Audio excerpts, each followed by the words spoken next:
देखिए दोस्तों, आपको पता है आरआरबी ग्रुप डी 2025 की वैकेंसी आ चुकी है। लगभग सभी भाइयों ने, लगभग जिनको फॉर्म भरने थे उन भाइयों ने फॉर्म अपने भर दिए होंगे, अपना जोन सेलेक्ट कर लिया होगा। तो उसमें पता है आपको लगभग 32,500 की समथिंग आपकी वैकेंसी निकली है सारे जोनों को मिलाकर। तो आपने जिस भी जोन को चुना होगा वहां से आपने फॉर्म अप्लाई कर दिया होगा। अब सबसे पहले जानते हैं दोस्तों कि स्टेज ऑफ एग्जाम्स, कि किस स्टेज में क्या क्या होता है, क्या क्या एग्जाम फाइनल सिलेक्शन के लिए किस किस प्रोसेस से अपने को गुजरना पड़ता है। देखिए दोस्तों, सबसे पहले होता है सीबीटी, यानी आपका कंप्यूटर बेस्ड टेस्ट लिया जाता है, जो कि आपके 100 नंबर्स का होता है और 90 मिनट का आपका समय दिया जाता है। तो सबसे पहले आपका फॉर्म भरने के बाद आपका कंप्यूटर बेस्ड टेस्ट लिया जाता है। फिर उसके बाद आपका होता है दोस्तों फिजिकल। इसमें आपके लगभग 1,000 मीटर की तो आपकी रेस करवाई जाती है, और 100 मीटर का आपका लगभग 35 kg का जो वजन है कट्टा उठवाया जाता है, जो कि आपकी कमर की साइज पे रख दिया जाता है, जिसको अपने शोल्डर पे उठा के आपको दौड़ना होता है। 100 मीटर का 35 kg का कट्टा होता है आपके मिट्टी का। और इसके अलावा 1,000 मीटर की आपकी रेस होती है। तो नॉर्मल फिजिकल होता है, इसमें कोई ज़्यादा बात नहीं है। आपका मेन चीज़ जो फोकस होना चाहिए वो एग्जाम पे फोकस होना चाहिए। इसके अलावा दोस्तों उसकी अगली स्टेज होती है आपकी डॉक्यूमेंट वेरिफिकेशन, यानी डीवी।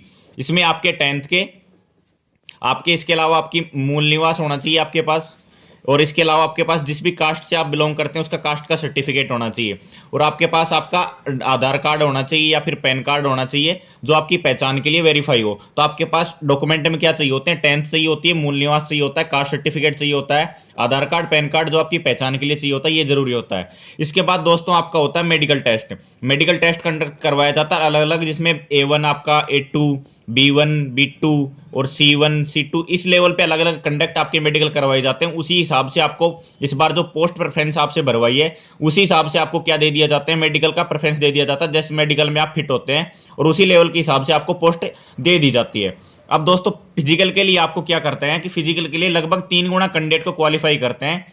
जिस जोन से आपने फॉर्म अप्लाई किया है उस जोन में जितनी वैकेंसी उसकी 3 गुना लगभग लगा लीजिए, तो टोटल आपकी लगभग 1 लाख बच्चों को क्वालिफाई करेंगे सारे जोनों को मिलाकर। तो आप जिस जोन से फॉर्म भरा है उस जोन की 3 गुना वैकेंसी गुणा कर ली, उतने बच्चों को फिजिकल के लिए आपके बुलाया जाएगा। और मेडिकल में दोस्तों 1:1 यानी 1:1 में जितनी वैकेंसी है उतने ही कैंडिडेट को मेडिकल में बुलाया जाता है। अब दोस्तों मेन बात करते हैं कि किसी भी चीज की हम तैयारी कर रहे हैं तो सबसे पहले उसके लिए हमें टारगेट क्या रखना है, कि भाई ये सेफ स्कोर हो सकता है और इतना टारगेट अपने को लेके चलना है। तो दोस्तों मेरे अकॉर्डिंग जो यूआर कैंडिडेट की तैयारी कर रहे हैं, मैं बात कर रहा हूं दोस्तों ये रो मार्क्स की, ना कि नॉर्मलाइजेशन मार्क्स की। इस बार कट ऑफ थोड़ी हाई इसलिए रह सकती है क्योंकि पिछली बार वैकेंसी आपकी लगभग 60,000 से ऊपर थी, तो इस बार जो वैकेंसी रह रही है वो आपकी लगभग 32,500 है। तो आप यूआर की कट ऑफ लेके चल सकते हैं रो मार्क्स की। 73 से 76 तक का सेफ स्कोर हो सकता है, और ओबीसी कैटेगरी के लिए ऐसे 72 से 75 का रो स्कोर आपके लिए सेफ रह सकता है, और एससी कैटेगरी के लिए 65 से लेकर 68 तक का रो स्कोर सेफ रह सकता है। एसटी के लिए 63 से 67 नंबर का रो स्कोर आपके लिए सेफ रह सकता है,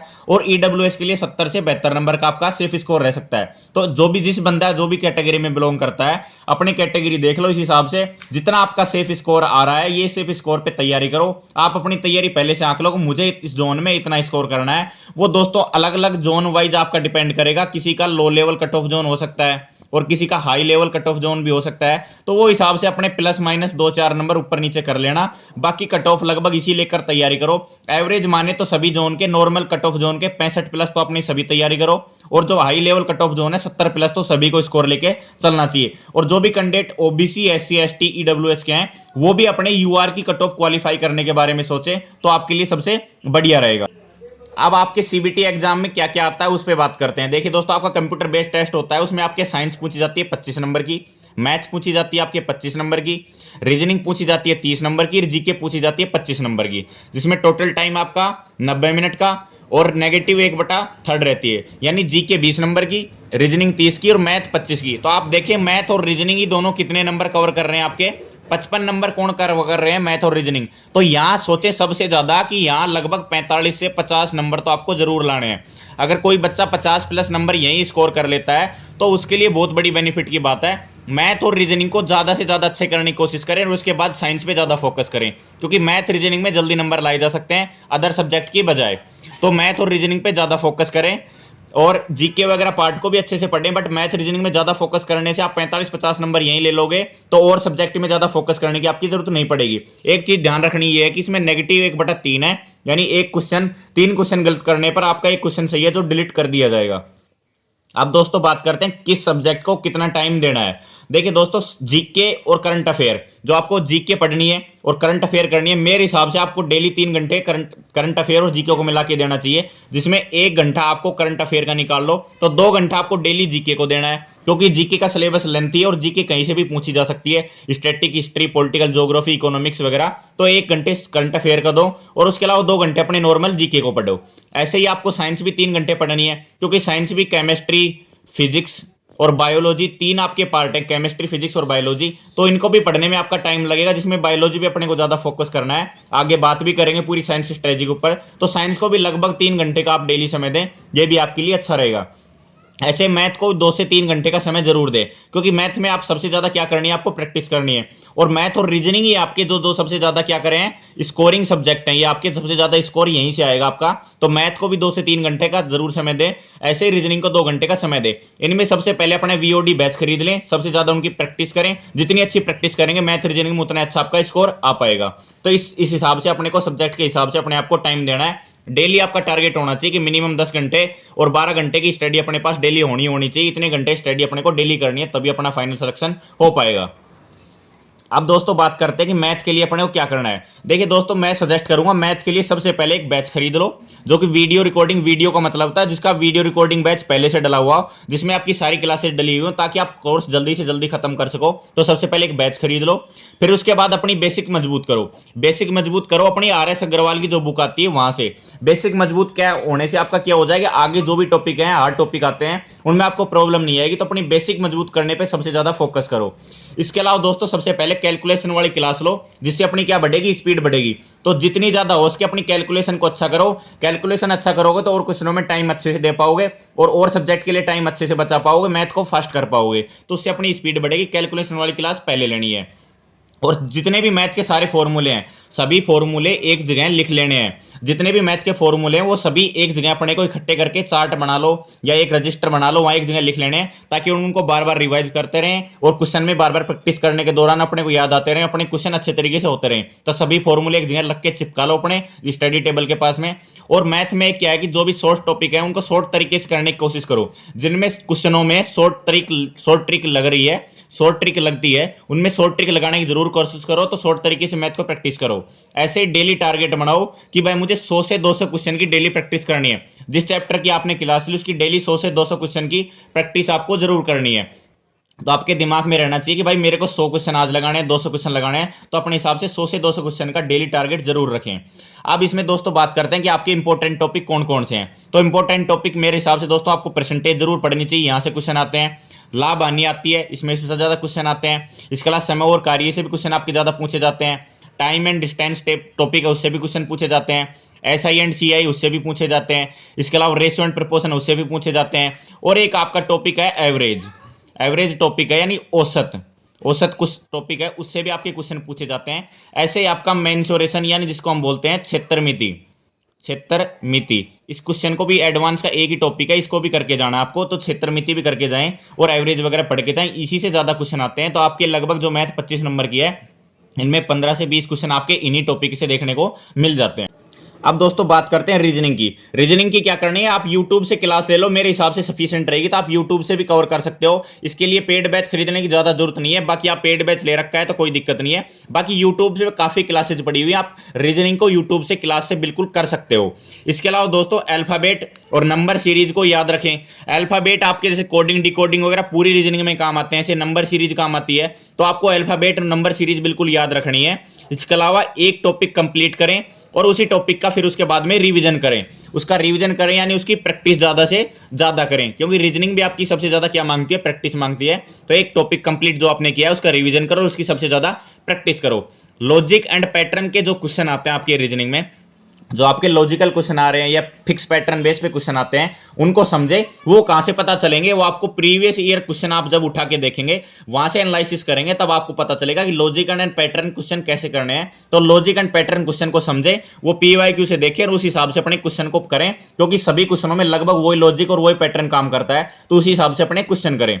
डेली प्रैक्टिस करो। इसमें भी मैथ की तरह 100 से 200 क्वेश्चन का डेली टारगेट बनाओ कि मुझे आज 100 क्वेश्चन करने हैं, मुझे 200 क्वेश्चन करने हैं, तो आपके डेली पता होना चाहिए। तो आपने डेली क्वेश्चन की प्रैक्टिस करो सबसे ज्यादा, तभी इसमें रीजनिंग में 35 में से 30 प्लस स्कोर आपका आ सकता है। अब दोस्तों टीचर के लिए फ्री आप कहां से पढ़ सकते हो? मैं मानता हूं कि पीयूष सर की जो क्लासेज हैं यूट्यूब पे उनसे पढ़ सकते हो। इसके अलावा जो अरुण सर की क्लासेज हैं उनसे पढ़ सकते हो। और बुक आपकी किरण की जो पीवाईक्यू बुक आती है वो लेके आ जाओ, वो आपके लिए सफिशिएंट है, उससे अपने क्वेश्चन करते रहो। अब दोस्तों बात करते हैं आपकी साइंस के ऊपर। सबसे ज्यादा फोकस सब्जेक्ट है इस पे, क्योंकि यहां से बच्चों के सबसे ज्यादा क्वेश्चन आपके नंबर यानी कटते हैं, तो सबसे ज्यादा फोकस इस पे करना है मैथ रीजनिंग के अलावा। अब दोस्तों इसमें 3 पार्ट आता है आपके, एक तो फिजिक्स आती है, एक आपकी केमिस्ट्री आती है, एक आपकी बायो आती है। अब इसमें यह भी पता होना चाहिए किस पार्ट से कितने क्वेश्चन आते हैं। तो फिजिक्स के 6 से 8 क्वेश्चन आपको देखने को मिलते हैं लगभग, केमिस्ट्री के 8 से 10 क्वेश्चन आपको देखने को मिलते हैं, ऐसे बायोलॉजी के आपके 10 से 12 क्वेश्चन आपको देखने को मिलते हैं। तो इन क्वेश्चन का नंबर डिवीजन आपको पता होना चाहिए। तो इसका मतलब सबसे ज्यादा अपने को किस पे फोकस करना है? बायो पे फोकस करना है, फिर आपको केमिस्ट्री पे फोकस करना है, फिर फिजिक्स पे। अब इसको तैयार करने का तरीका क्या है, टीचर वगैरह बुक वगैरह कौन सी, उससे बात करते हैं। तो दोस्तों सबसे पहली बात है, इसका बैच जरूर खरीदना है। आप इसको खुद से नहीं कर सकते, यानी मैं सजेस्ट करूंगा आप किसी भी बैच खरीद लें और उसकी क्लास आप डेली लें, उसके बाद उसको बुक से पढ़ें। जिस चैप्टर को आपने पढ़ा है उसी चैप्टर को आपको बुक से पढ़ना है। तो सबसे पहले आप अपनी उसकी क्लास लें, तो सबसे पहले उसका बैच खरीद लेना है सबसे पहले, फिर उसके बाद बुक से पढ़ें। जिस चैप्टर को आपने खत्म किया है उसको बुक से पढ़ें। फिर इंपॉर्टेंट फॉर्मूला और डेफिनेशन याद करें, क्योंकि इंपॉर्टेंट फॉर्मूला आपके फिजिक्स केमिस्ट्री में जो पूछे जाते हैं, तो इंपॉर्टेंट फॉर्मूला वो याद कर लें।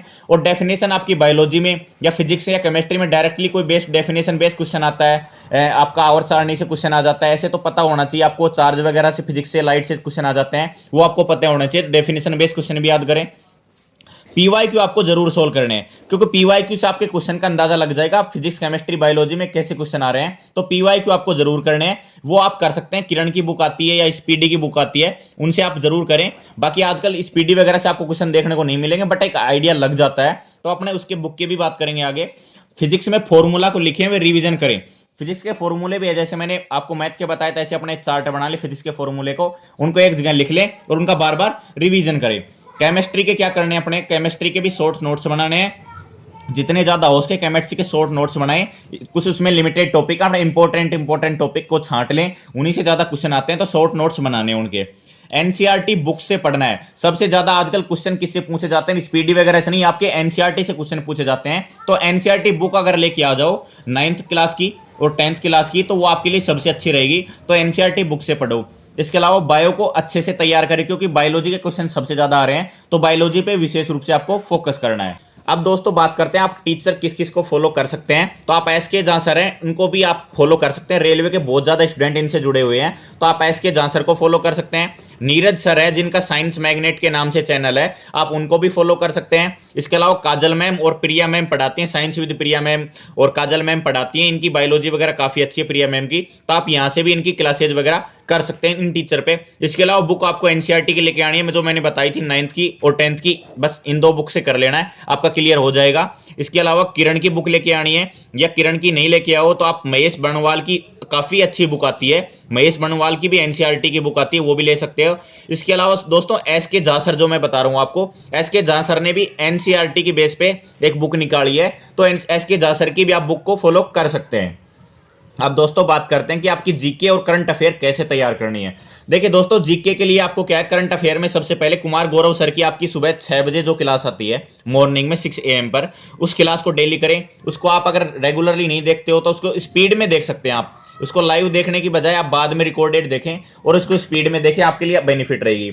इसके अलावा स्टैटिक जीके के लिए क्या करना है आपको, नवीन सर की जो बुक आती है उनको फॉलो करना है, या नवीन सर की जो क्लासेज जो आपकी यूट्यूब पे पड़ी हुई हैं या मिल जाएंगी यूट्यूब पे काफी, उनके चैनल पे RWA के चैनल पे, वहां पे नवीन सर की स्टैटिक जीके वहां से करें। इसके अलावा दोस्तों किरण बुक को फॉलो करना है आपको, ल्यूसेंट बुक को फॉलो नहीं करना है। किरण बुक से आजकल क्वेश्चन ज्यादा पूछे जाते हैं, ल्यूसेंट में पार्ट थ्योरेटिकल कम दे रखा है, किरण में ज्यादा अच्छे से लिख रखा है, तो किरण बुक को फॉलो करो, ल्यूसेंट को फॉलो नहीं करना है।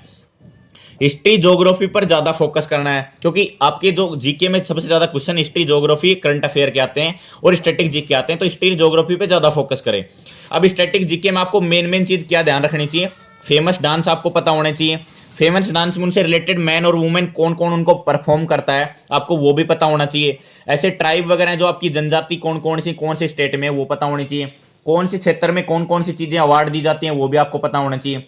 फेमस अपने पार्क वगैरह, नेशनल पार्क वगैरह, स्टेडियम वगैरह आपको वो भी पता होना चाहिए। इसके अलावा दोस्तों गवर्नमेंट स्कीम जो आपकी हाल में चल रही हैं वो भी आपको याद रहनी चाहिए। आपके फेमस डांस, लोक नृत्य वगैरह होते हैं, फोल्क डांस वगैरह, वो भी आपको पता होने चाहिए। ऐसे स्पोर्ट्स में क्रिकेट, आपके क्रिकेट से क्वेश्चन और कबड्डी, कबड्डी से क्वेश्चन इनसे पूछे जाते हैं, तो स्पोर्ट्स वगैरह भी अपने साथ साथ में लेके चले।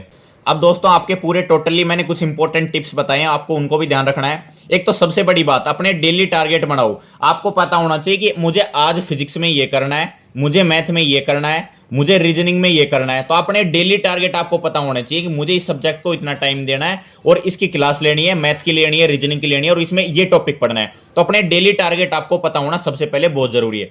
इसके अलावा दोस्तों स्मार्ट नोट्स बनाओ, यानी आप जिसको इजीली पढ़ सके स्मार्ट तरीके नोट्स बनाओ, ताकि एग्जाम में जब आप उसका रिवीजन करना जाएंगे तो उनको अच्छे से पढ़ सके। तो स्मार्ट नोट्स बनाओ। इसके अलावा दोस्तों टाइम टाइम पर रिवीजन करते रहो। जैसे आपने क्लास बैच ले रखा है, तो अगर सैटरडे संडे उनका ऑफ रहता है क्लासेज का, तो उनका रिवीजन उस हफ्ते के दौरान अपने करें, उस वीक के दौरान ही सैटरडे संडे को उनका रिवीजन भी करें। जितना ज्यादा हो सके जिस भी टॉपिक को आपने कंप्लीट किया उनका रिवीजन करने पे सबसे ज्यादा फोकस करें। इसके अलावा दोस्तों कमजोर टॉपिक पर ज्यादा ध्यान दें। जो भी आपको लगता है मेरे वीक टॉपिक हैं उनको नोट कर लो, उनका एक लिस्ट बना लो और उन कमजोर टॉपिक को बार बार रिवाइज करो, ताकि आपके नंबर क्वेश्चन है जो आप एग्जाम में देने जाओगे तो आपके क्वेश्चन सही हो सके और आप अच्छे से उन क्वेश्चनों को परफॉर्म कर सको। तो कमजोर टॉपिक पर आपको ज्यादा ध्यान देना है। इसके अलावा दोस्तों चैप्टर टेस्ट आपको जरूर लगाने हैं, क्योंकि जिस भी चैप्टर में आपने, जैसे मान लो मैथ में आपने रेशियो एंड प्रपोर्शन खत्म किया तो आप उसके चैप्टर टेस्ट लगाओ। रीजनिंग में आपने कोडिंग और डिकोडिंग खत्म किया तो उसका चैप्टर टेस्ट लगाओ। ये आप कहां से लगाओगे? आप टेक्स्ट बुक से लगा सकते हो। टेक्स्ट बुक का एक बार पास खरीद लो, वहां से अपने चैप्टर टेस्ट लगाओ, आपके लिए बेनिफिट रहेगा। फिर उसके बाद जब 70 से 80% आपका सिलेबस कवर हो जाएगा तो कवर होने पर आप फुल मॉक टेस्ट लगाने हैं। यानी पहले तो आपका जब चैप्टर पढ़ रहे हो तो उसी चैप्टर का चैप्टर टेस्ट लगाओ। जब 70 से 80% आपका सिलेबस कवर हो जाएगा तब आपको फुल मॉक टेस्ट लगाने हैं। इसके अलावा दोस्तों पीवाईक्यू आपको जरूर करने हैं। पीवाईक्यू करने से आपको पता चल जाएगा क्वेश्चन किस लेवल के पूछे जाते हैं, मेरी तैयारी कैसी है, मैं क्वेश्चन कर पा रहा हूं या नहीं कर पा रहा हूं। तो पीवाईक्यू का एनालिसिस आपको जरूर करना है। ऐसे ही आपके दोस्तों आपके पास वीकली, मंथली प्लान तैयार होने चाहिए कि भाई मेरे को 6 महीने में सारे सिलेबस खत्म करने हैं, मेरे को इस वीक में मैथ का ये चैप्टर करना है, मेरे को रीजनिंग का ये चैप्टर करना है। तो ऐसे आपके पास वीकली और मंथली प्लानिंग होना आपके लिए बहुत जरूरी है।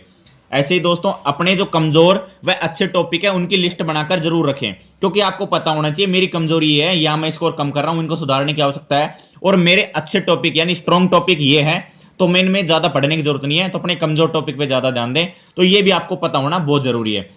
इसके अलावा दोस्तों अपनी जब भी मॉक लगाएं तो मॉक में अपनी स्पीड बढ़ाने पे ज्यादा ध्यान दें। ऐसा ना हो कि आपकी 90 मिनट है जो ऐसे निकल जाएं और आप अपने सिलेबस आप अपना एग्जाम अच्छे से क्लियर ना कर पाएं। तो मॉक में अपनी स्पीड बढ़ाने पर भी ज्यादा ध्यान दें। उसमें पता होना चाहिए मैं किस क्वेश्चन में ज्यादा टाइम खर्च कर रहा हूं, किस सब्जेक्ट में ज्यादा टाइम खत्म कर रहा हूं। तो अपने मॉक में अपनी स्पीड बढ़ाने पर ज्यादा ध्यान दें। तो जय हिंद साथियों, ये थी आपके लिए वीडियो। अगर इसके अलावा आपका कोई डाउट रह गया हो तो आप कमेंट बॉक्स में डालना, आपका रिप्लाई जरूर करेंगे।